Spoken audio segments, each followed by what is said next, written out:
Hyderabad is dying. Our national bird is crying and nobody is listening to its cries.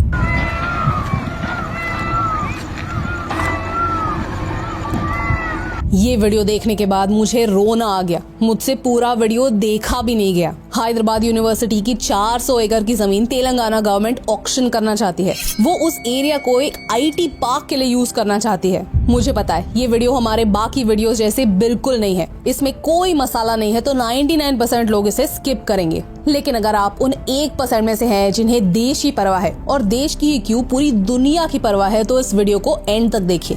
शायद हैदराबाद का सच जानने के बाद आपको भी रोना आ जाएगा। I honestly didn't think I'd have to make this video. As a person from Mumbai, मुझसे 400 एकड़ जमीन imagine भी नहीं होती. For all the people who keep claiming that the people of the South are educated, this doesn't look like education. This looks like corruption. Students, faculty, environmentalists पिछले कई दिनों से प्रोटेस्ट कर रहे हैं, लेकिन पुलिस बस इन प्रोटेस्टर्स को निकाल रही है ताकि बुलडोजर्स अपना काम कर सके। तेलंगाना सरकार कहती है कि इस एरिया में कोई मेजर एनिमल्स नहीं है, कोई टाइगर नहीं है, कोई डियर नहीं है। लेकिन I want to take this moment to inform the respected CM कि हैदराबाद यूनिवर्सिटी खुद कहती है कि वहाँ 700 से ज्यादा flowering plants, 10 species of mammals, 15 species of reptiles और 200 से ज्यादा बर्ड्स की स्पीशीज हैं। इनफैक्ट ये हमारे नेशनल बर्ड पीकॉक का एक हैबिटेट है। ऑपोजिशन मानती है कि पिछले हफ्ते लॉन्ग वीकेंड था। रमजान, ईद, गुड़ी पाड़वा, इन सारे फेस्टिवल्स की वजह से कोर्ट्स 4 दिन के लिए बंद थे और इसी समय तेलंगाना गवर्नमेंट ने एक घातक कांड करने का सोचा। तेलंगाना की सरकार ने इस इशू पर कई यू टर्न्स लिए हैं। पहले उन्होंने कहा कि यहाँ पर कोई वाटर बॉडी नहीं है। फिर जब वाटर बॉडीज की फोटोज सामने आए तब उन्होंने कहा कि हमारी हैदराबाद यूनिवर्सिटी के साथ एक अग्रीमेंट हुई थी।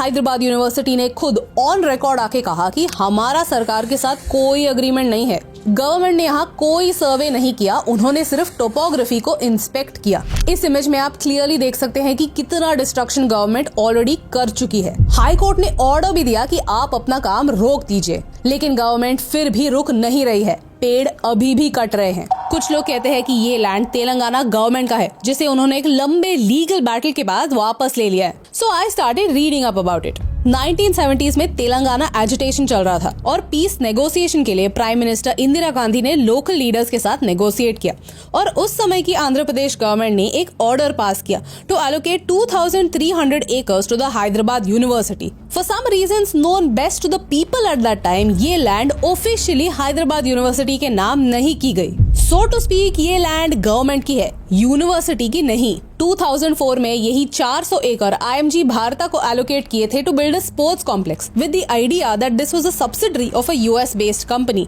लेकिन 2005 में पता चला कि ये कंपनी फ्रॉड है, उनका US कंपनी से कोई लेना देना नहीं और ये लैंड कोर्ट केस में अटक गया। अब 2024 में हाई कोर्ट ने कहा कि जो लैंड IMG भारत को एलोकेट किया है वो इलीगल है and the land belongs to the state government. Land state government का है क्या? इसका ये मतलब है कि वहाँ का जंगल नष्ट करके एक कॉन्क्रीट जंगल बनाया जाए? Like how does this make sense?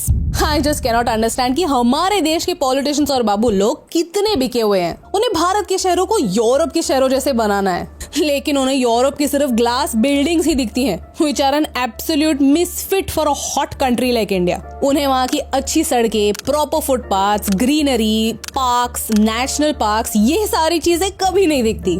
ये सिलेक्टिव ब्लाइंडनेस क्यों? भारत दुनिया के टॉप 5 देशों में है which is vulnerable to climate change. हमारे यहाँ हर साल हीट वेव आता है, हर मानसून में शहर फ्लड हो जाते हैं। क्या पॉलिटिशियंस को इनसे कोई फर्क नहीं पड़ता? क्या सारे लोग अंधे हैं और उन्हें वोट देने वाले भी उतने ही अंधे कि उन्हें कुछ नहीं दिखता? क्या उनके सारे लोग एग्जेम्प्ट है या उनके पास कोई स्पेशल कवर है कि वो इन सारे प्रॉब्लम से प्रोटेक्टेड रहेंगे? अगर ऐसा कोई कवर है तो भाई हमें भी दे दो। आई डोंट अंडरस्टैंड कि एक IT पार्क एक हिल पर बनाने की क्या जरूरत है। I have not been to many places in Telangana, so I genuinely have a question. Is there no other place in Telangana to build an IT park? क्या फॉरेस्ट कट करना एकमात्र उपाय है? क्या IT पार्क वहीं पे आना आवश्यक है? I just don't understand। ये वीडियोस देखिए। ट्रक्स रात के 2-3 बजे जाके फॉलन लॉग्स कलेक्ट कर रहे हैं। इतनी रात गए, इतनी एक्टिविटी होना क्या आपको सस्पिशियस नहीं लगता? कौन है ये लोग जिन्हें इतने लॉग्स की आवश्यकता है? क्या गवर्नमेंट सीक्रेटली कोई फर्नीचर बिजनेस कर रहा है कि उन्हें इतने लॉग्स और इतने वुड की जरूरत है? या फिर ये लॉग्स कहीं इलीगली स्मगल होने वाले हैं? What's the damn hurry? And my second question, not just from this issue but to everyone in India, why are our land records in such a mess? घोंसला का घोंसला ये मूवी आप कभी देखिए। It would have been hilarious if it wasn't so sad. Bharat में किसका land कौन ओन करता है और उस पर कौन स्क्वाट करके स्लम्स बनाता है, इस पर जरा ध्यान दो। जो लोग इलीगली स्लम्स बनाते हैं वो सडनली ओनर्स बन जाते हैं क्योंकि उनके बिहाफ पर रोने वाले बहुत लोग हैं। इस केस में भी the land was transferred to the university for the purpose of creating educational institutions. लेकिन लीगली किसी ने ट्रांसफर किया ही नहीं क्योंकि 2300 acres is a lot of land which can be commercially exploited and I think that's what's happening. University के 2300 acres में से 800 acres already दिए जा चुके हैं और बचे 1500 एकर्स में से 400 एकर्स फिर से कार्व आउट करने की बात हो रही है। यही वो 400 एकड़ है जिनकी अब बात हो रही है। This whole issue wouldn't have happened if the university owned rights to all of its land in the first place. हमें जरूरत प्रॉब्लम्स की नहीं सॉल्यूशंस की है। इसलिए पिछले 4 सालों से हम शुभजीत सर के साथ मिशन मैंगो कर रहे हैं, जहां हम लोगों से मैंगो सीड्स कलेक्ट करते हैं, उनसे प्लांट्स जर्मिनेट करते हैं, ग्रो करते हैं और बिलो पॉवर्टी लाइन फार्मर्स को हम डोनेट करते हैं।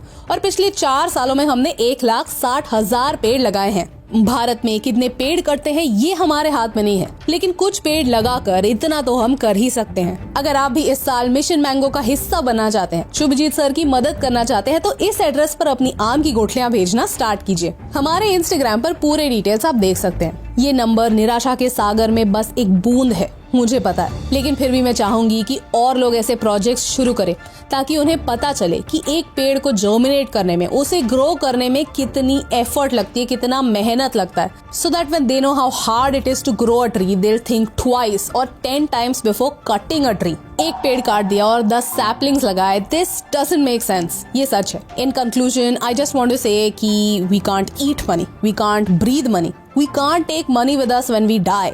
ये हम कब समझेंगे? हर एक डिसीजन को सिर्फ और सिर्फ मॉनेटरी पर्सपेक्टिव से ही देखा जाता है और इसीलिए शायद हमारे शहर आज इतने ब्रोकन हैं, क्योंकि सारे पॉलिटिशियंस और बाबू लोगों को लगता है कि फॉरेस्ट अपने आप बन जाएंगे, हवा अपने आप साफ हो जाएगी और पानी के बारे में तो ना ही बोले तो अच्छा है। द बिगेस्ट इशू इज सबको सिर्फ और सिर्फ पैसा बनाना है विदाउट रियलाइजिंग कि हम ह्यूमंस कुछ नहीं है। जब नेचर अपना गुस्सा दिखाती है तब कोई नहीं बचता, चाहे वो फ्लड्स हो, ड्रॉट्स हो, हीट वेव हो, अर्थक्वेक हो। हम नेचर के सामने कुछ नहीं है, नेचर के सामने हमारी कोई औकात नहीं है। हमें ये समझना ही होगा कि ये दुनिया सिर्फ हमारी ही नहीं है, सारे प्राणी पक्षियों का भी घर है। जो इंसान इनकी चीखें नहीं सुन सकता, इनके आंसू नहीं देख सकता, वो इंसान नहीं है। पिछली जनरेशन से होप करके कोई फायदा नहीं है। ग्रीड ने उनकी आंखों पर पट्टी बांधी है, जिससे हमारा कल आने वाला विनाश वो आज नहीं देख सकते। अगर भारत को कोई होप है तो वो हमारी अगली जनरेशन से है, जो मैच्योरिटी से समझ पाए कि वसुदेव कुटुंबकम का असली मीनिंग क्या है।